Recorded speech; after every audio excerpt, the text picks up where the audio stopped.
night. Alright. Run All Night. That's what this movie's about, right?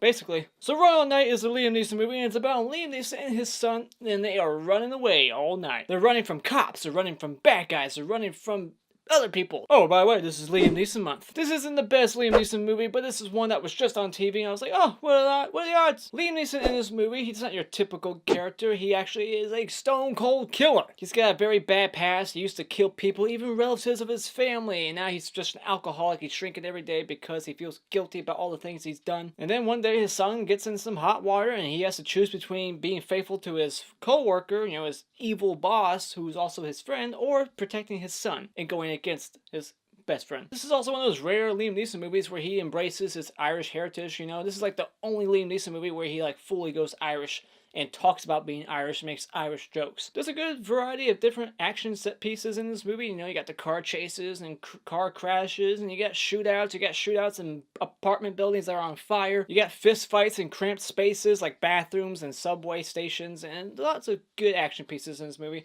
They're not John Wick good, but they're fun. I like the actor who plays the bad guy in this movie, Ed Skrein, or Ed something, whatever his last name is. It's not Ed Gein, that's a serial killer. But this actor, I know him from Black Ops, who plays Hudson, so that's always a positive. I like the third act in this movie when they're in the forest, you know, some good tension, some good, like, visuals. There's lots of fog, you know, the atmosphere. I really like the third act in this movie. It's pretty good. But here's what I don't like. That forest act, we already see it coming, because this movie starts with the end. I don't know why movies do that. They show you just a little bit of the end, and then they kind of, like, just go back to, like, get back to that point like it's some sort of Tarantino movie. This is not a Tarantino movie. I feel like I have to point it out, but this movie is very convenient. Convenient things line up. It just so happens that Jimmy, Liam Neeson, Jimmy's son, who's a limo driver who resents his dad, Jimmy, because, you know, he knows he's a fucking stone cold killer. The mom's never mentioned in this movie. That's another negative. Okay, before I get to the conveniences, I want to quickly point out that the mom has never mentioned anything. Like, no pictures on the wall in the background, nothing. The mom doesn't exist. I thought that was weird that they didn't even mention her at all. But yes, convenient things line up. You know, you got this big-ass city. This whole movie takes place in, like, New York, Manhattan, like, right outside of New York City. And you're telling me that Jimmy's son just so happens to bump into the son of your best friend slash co-worker slash boss slash evil villain? That's pretty unlucky if you ask me. Just like, what are the chances? And what are the chances that the first cops who show up to respond to the crooked guy's, you know, son dying are the crooked cops that we saw at the beginning of the movie who are working for that said dead guy now, who's the son of the main bad guy? Little coincidences, little things that just make you go, really? Would that actually happen in real life? What are the odds?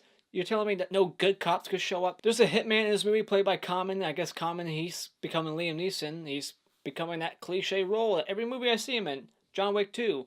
This one, he's just a stone cold, you know, assassin. But in this movie, he's an assassin who says when he gets the call, you know, the job to kill Jimmy, he goes, oh, I'll kill him for free. Like, he just had this grudge against him his whole life. If you're willing to kill Jimmy for free, why haven't you killed him already if you hate him that much? What stopped you before? You're a stone cold killer and you've just been waiting for permission from somebody else? And this killer at the end of the movie, you know, he's got this good aim when it comes to cops, but when it comes to the main protagonist, he has shitty aim. Once he gets to the forest later, he has like 5 clips on him, thank God, because he's shitty at shooting all of a sudden. He sprays like 5 clips into this big ass tree bark as if at some moment he can make a bullet finally go through that bark. And then we get that stupid cliche line from bad guys all the time before they're about to pull the trigger to give somebody else a chance to kill them before they kill this person. It's always like, you should have killed me when you had the chance. I hate that line. It's stupid. Why even say it? And I really hate when there's a 6-shooter in the movie and it shoots multiple rounds. Jimmy, he's just shooting 6-shooters at all kinds of people. Boom, boom, boom, boom, boom, boom. And it's like, are you gonna reload anytime soon? No, just gonna keep shooting this infinite amount of ammo. But other than those little things, this movie is good. It's not great. So therefore, I'll just say when it comes to Run All Night that this is a good movie to pop some popcorn and watch, but I would only get it from Redbox. If this movie just had maybe a little bit more humor in it, or maybe just a little bit more action in it, a little bit more fun, I would have made this go up a notch, but it just wasn't that great. It does kick off pretty quick, you know, once they start running all night, they run all night throughout the rest of the film, and that's when the movie kind of picks up and it's really good. But other than that, this movie's alright. It's not great. I'll tell you what Liam Neeson movie is great, and that will be my next Liam Neeson movie. What is it? You'll find out. But let me know what you think about Run All Night. Is this one of your favorite Liam Neeson movies? It's not mine. Sure as hell ain't. But thank you so much for watching tonight. Make sure you hit this like button over here to support this video and support my channel. Become a subscriber by clicking on my cartoon face in about 5 seconds to see more. And until next time, I'll feed you soon.